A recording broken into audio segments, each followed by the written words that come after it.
Hello and welcome to Dickinson's Real Deal. On this show, we help members of the public get the very best price for their antiques and valuables. They get a choice. Sit down with one of our regular dealers. They're going to try and tempt you with a cash offer on the table today. 300. Nowhere near, yep.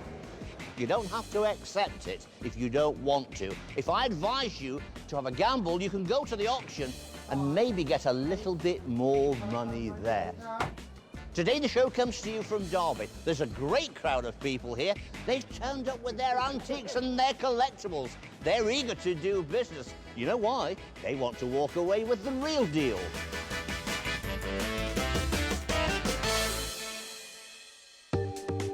If you go down to Derby today, you're sure of a big surprise. Hello, my name's Alison. Hello, Alison. And your name is? I'm Vicky. Vicky. Yes. Pleasure to meet you. You too. And you've brought in to me two little people. Yes. Two bears. I noticed one's got a label here which is Chad Valley. Yes. And they're a plush bear. Yes. Probably, I would think, 50s, 60s. Would that sound about right? Or a little later? I don't know much about them. I just found them in the garage when I was clearing up. They've been in the garage. Yes. Well, they're quite good condition in a damp garage, aren't they? Okay. They're both articulated. Mm-hmm.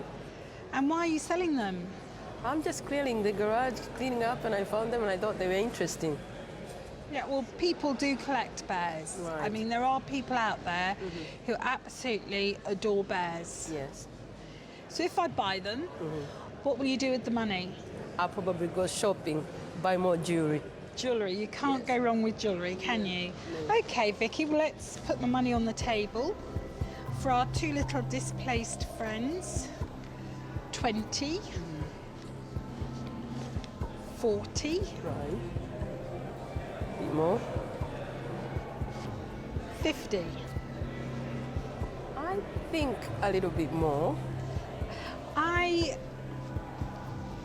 If this one was labelled, Right. then I'd probably be running around jumping for joy, but it's not. Right. And the one that is the Chad Valley is tired and displaced. Right. I mean, I can even see here on his poor little ear, I can't work out if it's paint or plaster. Yes. A little bit more. Now, I've come in, Vicky, because I'm going to ask you one question. What a wonderful smile. Thank you. Are you sure you want to part with these? I always ask people the same question because teddies are a very, very personal thing. Yes. You sure? I am sure, on a good price, if she adds just a little bit more. Well, the independent value was, say, 40 to 60.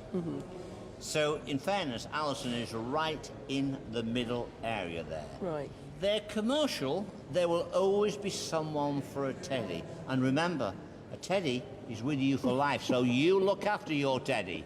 Are you sure you want to sell your teddies? Yes. Right, Alison, go to it. OK, well, I'm at 50 and I shan't be budging. This lady is not for moving. So what would you like to do? I'll deal. You'll deal at 50? Yes. Well done, Vicky. Thank you you very very much, much. darling. Bye-bye, dear.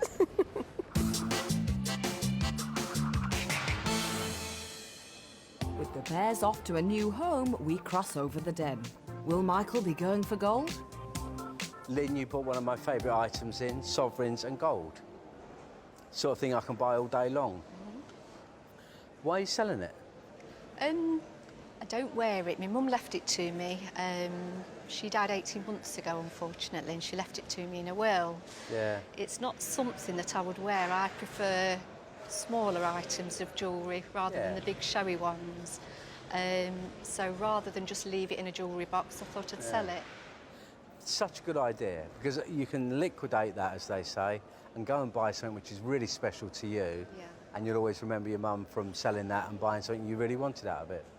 It's 9 carat gold. This is 9 carat gold. Right. And the mount is 9 carat gold.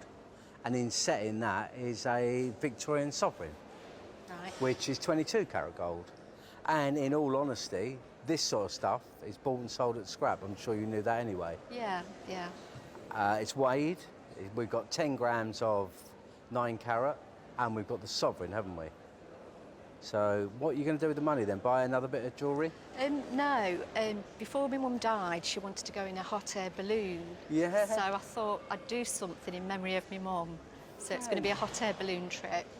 Fantastic. Well done you. Well, then I'm definitely going to give you enough for a hot air balloon trip. How much is it? I'm not telling you. Well, how much does it go to go in a hot air balloon, It's roughly? around about £200, depending on where you go. I'm going to give you enough for that, and I'm going to give you enough for a nice dinner afterwards and a nice bottle of wine. Lovely. So here we go.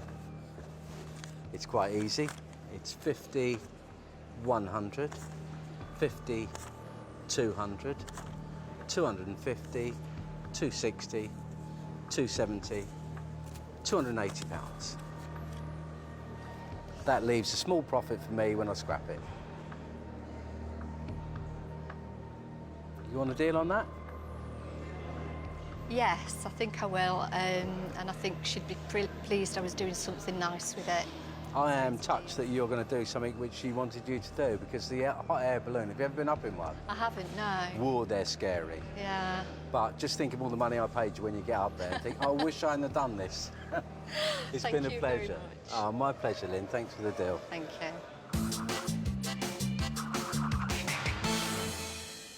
So Lynn's off on a hot air balloon trip, and we're up and away over to Simon's table for his next lot. Now, Bob, you brought this album in, which is sort of a mixture of postcards and photographs, I believe. Correct. And how did these come into your possession? I got them after my mother passed away, and I believe she got them from her sister. What I don't know is where she got them from. My grandfather would have been alive, obviously, around the First World War, whether it is anything to do with him. Right. But Well, that's quite helpful, because basically they look like they sort of date from around that period, don't Yeah, they? So yeah. we're talking about early 20th century. Yeah. I particularly like this one of the dog with the trophy that it's won. I don't know if it's crafts, but it's, the trophy's bigger than the dog, isn't it? Yeah. And then the other ones that caught my attention, I really like this one of sort of a hero or a clown from the time as well.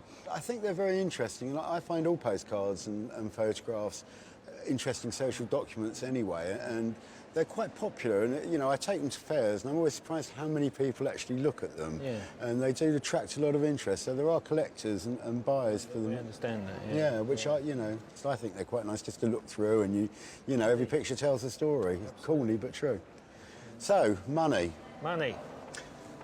I think a fair price would be 20, 40, £60. Having talked to people today, I have a feeling that it might be interesting to see what they fetch at auction, even if they don't fetch even 60 quid.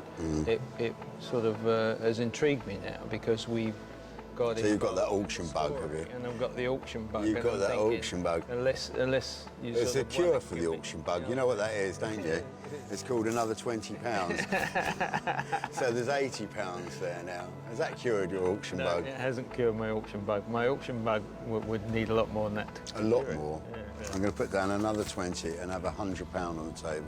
Okay, that's very generous of you, but I'm going to go to auction. I know collectors can be really strange people. They can. And if... They can even put down a bit more money when you're not expecting it. £120. Right, he's getting warm. No, I'm going to go to auction. Thank you very much. £140. That's going to be my final offer, Bob. £140. The decision is yours. I'm going to go to auction. Well, the best of luck. I hope it works very well for you in auction, and I hope it cures you once and for all of that terrible auction bug.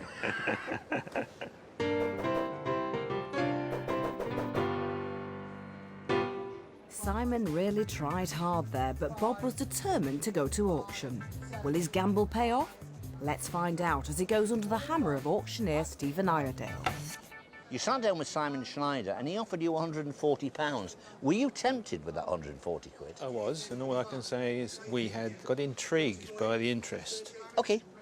Well, you've taken a bit of a chance because it's 80 to 120, the estimate, and there's a reserve of 80. The question is, were you right? Is it going to get over the 145? Well, let's find out. Really interesting little World War I and late 19th, early 20th century album of photographs and postcards, and £80 to start it. £80? Any bids at £80? 80 I'm bid. 5 do I see? We're at 80. They're struggling with this today. I don't know why. I think it's a very good item. £90 bid, £5.95, 100, 110, 120, 130, 135. At £135 on the right-hand side. At £135 on the right-hand side, 140 new place. 140 just in time. £140 I'm bid. 150 do I see? At £140 right at the back of the room and selling, all done at £140. The gavel has gone down. Now, there is some commission to take off that. Quick calculation, I make that £119. Are you satisfied? Oh, very satisfied. At least you know now they probably weren't worth a lot more. And to you, Simon, you were right on the money, and that was the real deal. Coming up, We should talk about Colin first, the dog, shouldn't we? how much is that doggy in the window? I'll give you 100 for Colin. No. No, Michael, he's not for sale. Welcome back to Dickinson's Real Deal. We're in Derby today and the deals are coming in thick and fast. I'm David Hagen. Next up on David's table, we have a collection of timepieces.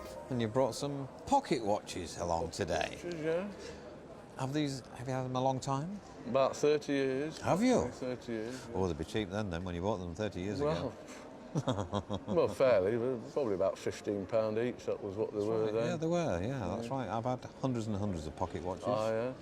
Good ones, bad ones, Quite a indifferent. few, yeah. And why are you selling them today?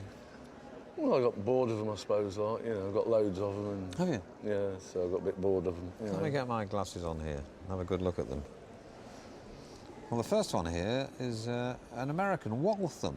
Yeah, Very famous make. probably about 1890, 1900, is it? That's right. It's a key wine, so it's pre-1900, I would guess. These marks in here look like silver marks, but they're not. But they're not. I thought they were. And this is the only one out of the three that's got the dial that's perfect. This one's a lovely watch, a nice standard silver case watch, key wind, you know, around about 1900-ish or 1890 could be. Made in Got- London, that Got one. the keys here. But dial's damaged. A little bit, yeah. Not much, though. Well, it's damaged. And this is the best one of the lot. This is a silver case chronograph. There you go. And Lot of a silver lovely, in that. lovely dial, but Yeah. damaged, isn't it? Saying You know? hello. So badly damaged, I mean. Well, not that bad. There's a few airline cracks in it. Well, I would describe it as badly damaged, but there we are. I'm a bit spoilt, I think. I've had some great watches. So you won't want a lot of money for these, will you? Well, it Actually- depends what not a lot is, isn't it? Well, they're not great watches, these. Well, no, I'm not expecting thousands. OK, then I'll get some money out then. Hey. I think you know what they're worth, actually, don't you? Well, So what about £30? oh no. No? Now that perfect would be worth in the £100 mark. Shame, isn't it? But you see, you can't do anything about the dial, actually. No, it's a shame. So you've heard all the hard luck stories, and I'm going to offer you for these 40 quid. No. See, in that's a heavy watch, that. There's 2.5 ounces of silver in that. Better give you a bit more money then. So, what have we got? £40. I think I want to give you for these £70, actually. And I'm 70. getting to about there where we want to be, I think. I'm a really good buyer of watches. Yeah, I know you fancy watches, you know, I still like them, but... I want them better than this, you know? Is that Full and final offer? It's my final offer today. Full and final. As much as I love a watch. Well, go on then. Go on. That's not bad. Thank you very Thank you, that's fair dues, isn't it? I'm glad to see you smiling after I've done the deal. Well, it's been not bad, has it? Anyway. Good.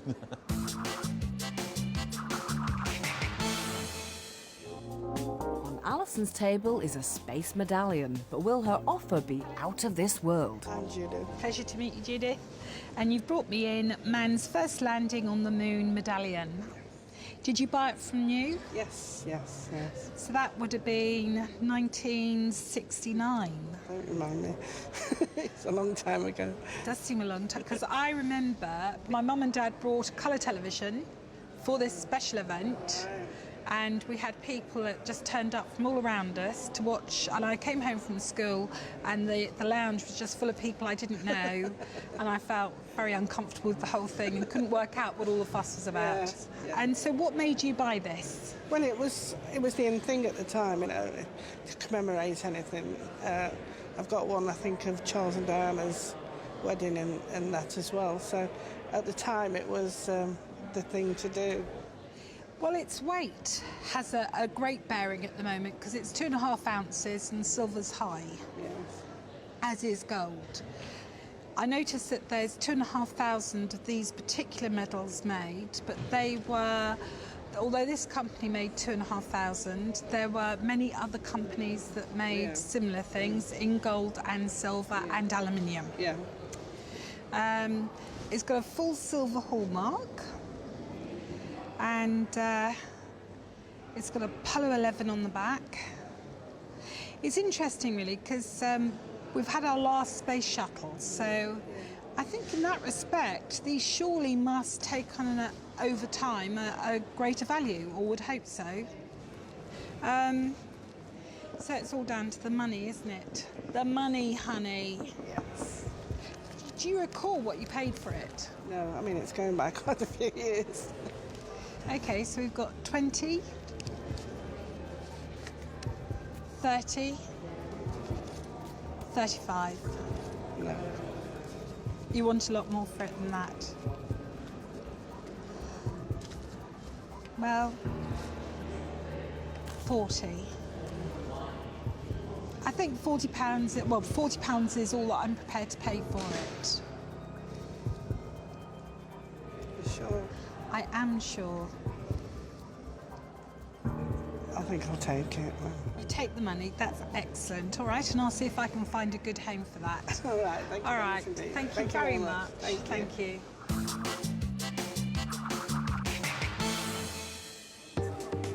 We're back in the dealer's den, and our next lot comes complete with a guard dog. Let's hope that Michael behaves himself and offers a good deal. We should talk about Colin first, the dog, shouldn't we? Yeah. Tell me what breed he is. He is a Chinese crested cross a teacup chihuahua. Wow. Yeah. I'll give you 100 for Colin. No. My wife and I have got 3 chihuahuas, Jimmy, Betty and Minnie. Oh. And they'll like it that I've mentioned them. God. So, that out of the way, let's get down to what you're selling. What you bought for me? It's a bit of a collection of bits and bobs that I've picked up from car boot sales, really. Okay. Just bought them in to sell them? Yeah.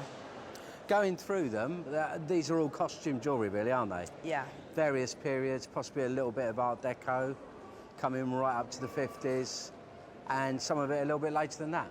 Yeah. This is the real gem, really, isn't it? If anything is a gem here. It is, yeah. Stone's cornelian, and although it's unmarked gold, we can almost assume it's 18 carat, because that was the quality of gold in Georgian times. It's very light, so it's not worth lots of money, so I would assume you want me to make you an offer. Yeah. And I would assume you know exactly how much it's worth. I don't know. You don't told know. me. You do, really? You can't kid a kidder? Well, I know what I'd like for it. Yeah. Well, I know what I can pay for it, so I'll make you an offer if that's all right. Yeah. So we've got the Georgian ring with the gold, and then we've just got 1, 2, 3, 4, 5, 6 bits of costume jewellery there, haven't we? So I'll start off with an opening bid of, say, £30 for that, really. No. That's for that. No, I haven't finished yet. So I'll up that to 40 quid. That buys the costume jewellery as well. No. No? No. What, more? Yeah. 50 quid. No. I'm going to go with my final offer of 60 quid. It's a take it or leave it. Colin, what do you think? Should we take it or leave it, Colin? No. I think I'm going to take it to auction. It's a gamble. Yeah. I wish you luck, I really do. Thank you very much. David will look after you. Thanks.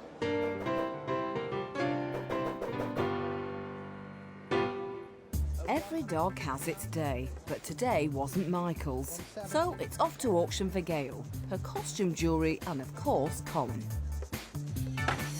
On the dealer's day, you sat down with Michael Hogburn. Mike Hogburn said 60 quid. Why did you turn down the £60? Come on. Well... You thought you could get more, couldn't you? It wasn't just that, Colin. It was Colin. It was Colin? Yeah. What did you think, Colin? No. Colin, did you think that you could get more if you came to auction? Yeah, I think Colin says he thinks it can go better. So we're listening to dogs now on the programme. It's coming up now. Is Colin right? Lot number 805 is the very early 19th century intaglio seal, etc. Nice little mixed lot of jewellery here, and it starts with me at £40 and 5 do I see? 45, 50, 5, 55, 60 and 5. 65, 5, Colin. 70 and 5. You were right, Colin. 75, how's it? 75, and you were right. At £75 and 80 now. At £75, all done. At £75 and selling. OK, 75 quid. Take off the commission, it's close to £64. Are you satisfied with the £64? Yeah. You are? Yeah. Colin, are you satisfied with the £64? Yes, I think he is. Yeah. Now we're all satisfied, and £64 is the real deal. OK, Col? Right. Well done, Colin, for making the right decision.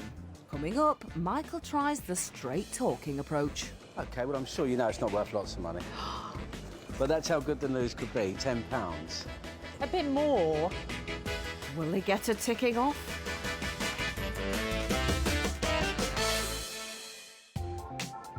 Welcome back to Dickinson's Real Deal from the Roundhouse here in Derby. People bring all kinds of things into the den, and on Simon's table, an object that reflects a lost way of life has caught the eye of the Duke and auctioneer Stephen. You brought in today this rush lamp. Yeah. Real time. Now, what can you tell me about this? I bought it 20 years ago, and it cost me about 150 at that time. I just bought it because I liked it. It's quite a real antique, isn't it? It's about 1780, something I would like say that? 1780, Simon. So yeah, we've got a late 18th century, made of raw time, is raw that time, correct? yeah. Very naive, isn't it? It's what I would call sort of naive art. It's sort of probably a country piece or a provincial piece, isn't it? Mm. That probably was knocked up by a blacksmith. Blacksmith at that time, yeah. At that time, and then was obviously used pre-electricity for actual lighting. Yeah. And I believe candles were very expensive, weren't they, at the time? I think that might have been made before the candles come out. Right. Because wouldn't that be for the candle in this little section? No, I think that might have been for the reed. Or the roller? Twisted the reed, soaked it in animal fat. So that would stick. And then put the reed, curl reed in there, bring a piece out of here, and then load it in there like that. Oh, right. I mean, people today take so much for granted, don't they? You just turn the light on, that's it. But it was a lot more There's a lot of work to do before you get that light. Absolutely. Now, Stephen, you must have seen hundreds of these rush lights. Loads of them. They all look the same. They can vary in age. The early ones can be 17th century. They can, absolutely. Of course, we can go into the 18th century, and they don't seem to differ much. They didn't. It's a simple thing. It's a little bit like stools and benches and anything. I actually find this sort of thing very interesting. They're made for ordinary people in ordinary houses. A chap would make it in the same way as his father made it, and he'd have learnt from his father. And these things change very little over the years. What's your estimation? I put 100 to 150. I think it's worth £100. I think if we push really hard and I do my job, try extra hard. Which you always do. Yes, absolutely. We might be able to get a little bit more, but I'd be comfortable at £100. Well, you've heard what Stephen says. He's normally right on the money. Now, Simon, he knows one or two things about antiques. It's not really his cup of tea, but let's see what he puts down. I think there is a market for this type of thing, and I think a fair offer in today's market for something like this would be, I would like to offer you £50. Not enough. What about if I was to say £70? 70 quid. It's worth a little bit more. It's worth a little bit more than that, and I think I need to get in there and tell our seller it's worth something within the 100+ mark. Well, let's see what David thinks about it and what his opinion is. Well, I've had a look at it. I mean, a few years ago, when oak was doing so well, then you had oak dealers and collectors who wanted an item like this just as a display piece on their side table or on a piece of oak. 100 to 150 is one estimation, 150 to 200 is another. I would have thought it's worth 100 quid plus, but it may be something to gamble at auction with. Thanks, David. It says £70 on the table. That doesn't impress you at all, does it? No, not really, no. I'm still a bit concerned about how I would sell it, but I'm prepared to put down another £10 and make it 80. So you can, you know what the choice is. You can either take my £80. Would you get 90? No. Let's be auction then. Well, I hope it does better than my rotten offer, and thank you very much for bringing it in today. Thank you, Simon.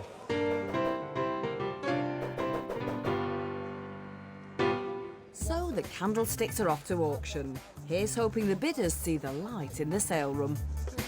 I've got Steve here. And Steve, you brought along your friend Jackie. Yes, Jack. On the dealer's day, you brought along an interesting item, a George III candle holder. Yeah.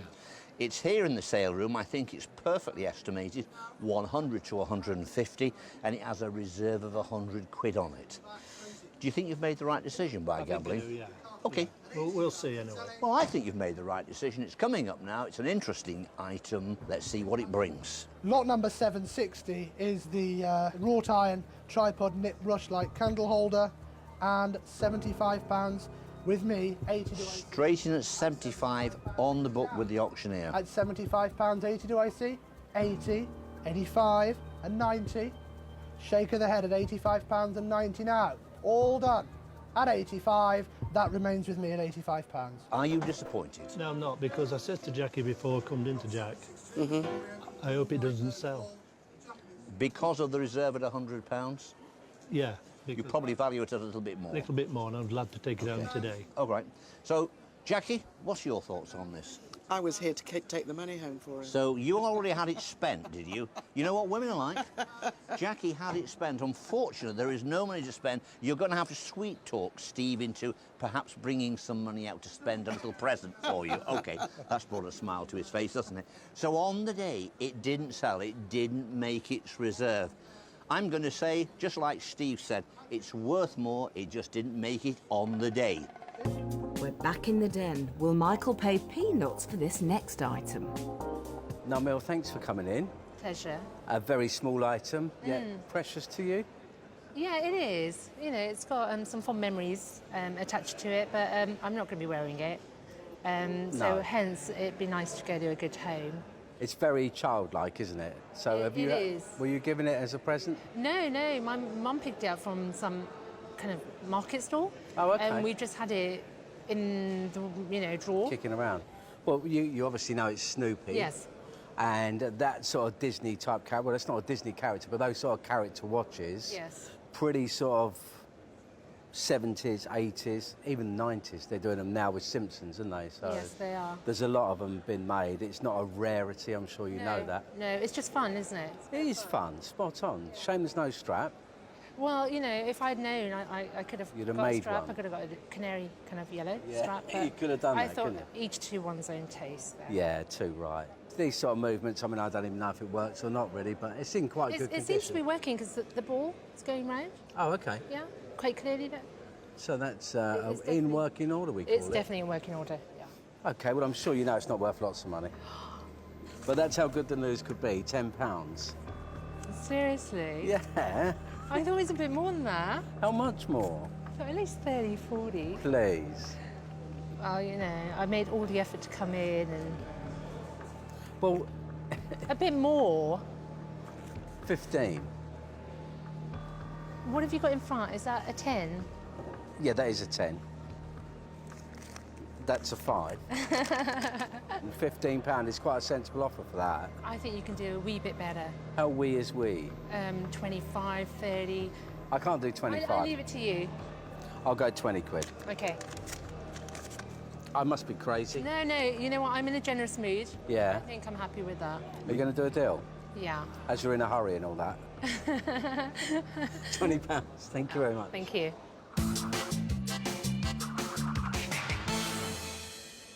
That deal kept Michael out of the doghouse. Now, over to David. So, You brought a little book along here, I can see that. Yep. Tell me something about it. I don't really know much about it. I know that it was published in London in 1823. Is it something you've had a long time? No, I've only had it about 2 months. Oh, have you? Yeah, not long. Where did you buy this from? PDSA charity shop. Oh, charity shop, yeah. These things turn up, don't they, in charity shops, yeah. The lovely thing about a book is the spine and the binding here. And sadly, you know, it's just suffered a lot here, hasn't it? Yeah, that's right. Because it's very, very important, the original binding, leather binding, and it would have been lovely, wouldn't it? You know, all these lovely ribs on the spine. Yeah, that's right. So we'll open it up and have a look. And we've got the little steel engravings here in the front. They're beautiful, aren't they? Yeah. And the book is The Seasons, and James Thomson was a very, very famous Scottish poet, and he moved down to London and later in his life. And this book has been published many, many times by different companies. And I see there was one for sale at the moment in Italy, something around £400. But of course, the condition and when it was actually printed makes all the difference. Yeah. So shall I get some money out and try and tempt you? Yeah, that's fine. You're not really talking to the book expert here, but we'll see what happens. So, is the tenner any good? No, I'm sure you could go a bit more. It's made you smile anyway. Yeah. I bet you're on profit. What about 20 quid? How many have any Go a bit more. I don't fancy it for a lot more, I'll be honest. It's the condition of this is the spoiler for me. I mean, this is a thing that maybe an auction could do very well, I'm not sure. Yeah. I'm just having a bit of a You gamble. can go a little bit more. I don't really fancy it for any more, Martin. No, another £5. And we'll have a deal. Well, for a £5 I won't miss it, Martin. Come on then, if we're going to have a deal. OK, Martin, there's £25. You must be on a bit of profit, aren't you? Yeah, £5 I paid for it. Good show. You're going to do that every week. Enjoy the money. Thank you.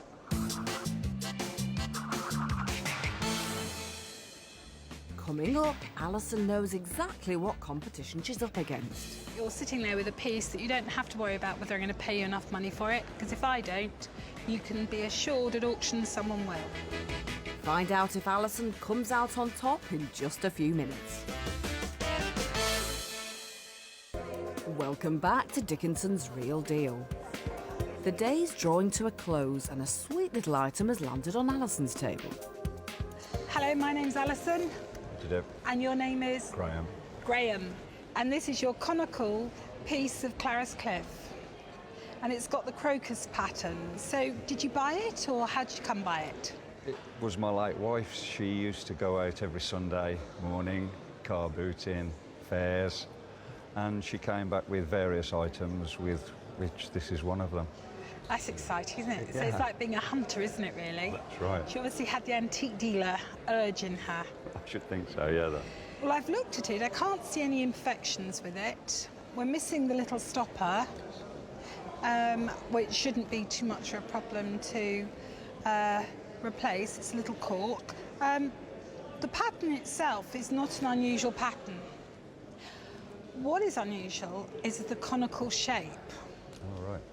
And that makes it a little bit more special than run-of-the-mill. So if we were looking at this as, say, a crocus plate, we'd probably be looking at, I don't know, £80 to £100. But because it is an unusual shape, or one of the more exciting shapes, it compensates a bit for the fact that it isn't one of the exciting patterns like Bazaar or so on and so forth. So do you like it? I think it's lovely, yeah. I think the colours are fantastic, and there doesn't seem to be, you know, any fading on them. They still seem quite bright, don't they? Well, you've spoken so enthusiastically about it. Why are we selling? It's just not my sort of thing, and if I have them around, I'm liable to break them or knock them off. I'm so clumsy, you know, so I think that maybe it's the time to sell them. OK, so we're going to let this little piece go. And whether you sell it to me or not, it is something that people want to buy. So you're sitting there with a piece that you don't have to worry about whether I'm going to pay you enough money for it, because if I don't, you can be assured at auction someone will. Okay. All right? So I should put the money on the table. 50. No, that wouldn't be anywhere near enough of that. 100. 150. nowhere near yet. Oh, you know your Clarice Cliff prices then? Well, I've had a little bit of interest with my daughter on the internet, so I've got a rough idea of what they made. Fetch. 170? I No. wonder if your wife realised when she went out picking up her little bits and pieces, did she recognise the commercial name and the potential of Clarice Cliff, or did she just think, oh, that's nice, crocus pattern, just look at that shape for the sifter? I'll tell you what our independent valuers and the auctioneers say. 250 to 350, 3 to 4. And that's where it is. What's on the table at the moment is not enough. Stay with it. Try and persuade our dealers to give you more money, but if you can't get it, we'll go to auction, and I think we'll find a good Clarice Cliff buyer. So we'll carry on, shall we? 190, 195, 200. 300. Not a little higher at all. Not a little higher. You go.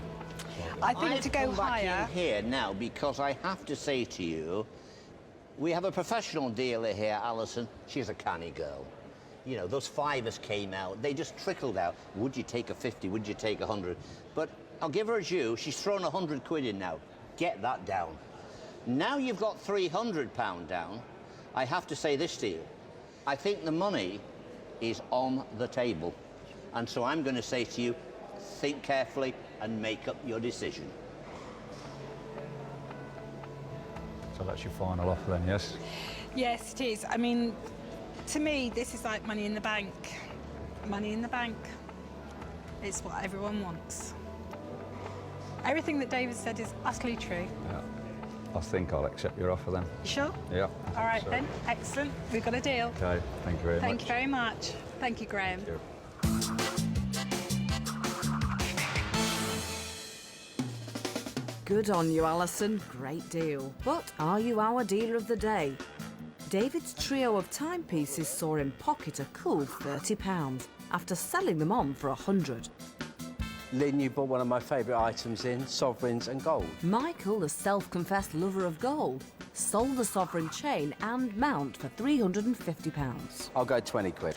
I must be crazy. No, you know what? I'm in a generous mood. Yeah. I think I'm happy with that. As for the Snoopy watch, he didn't even make peanuts on it when he sold at exactly the same price he shelled out.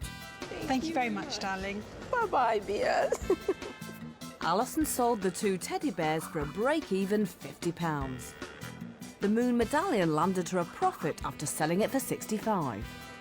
And the Clarice Cliff sugar sifter did well as a collector coughed up £440 for it, making her the dealer of the day. Well done, Alison. We've had a great day here in Derby. There's been plenty of action, just the way we like it. Lots of bidding and lots of buying. Don't forget to join me, David Dickinson, next time for Dickinson's Real Deal. Bye for now.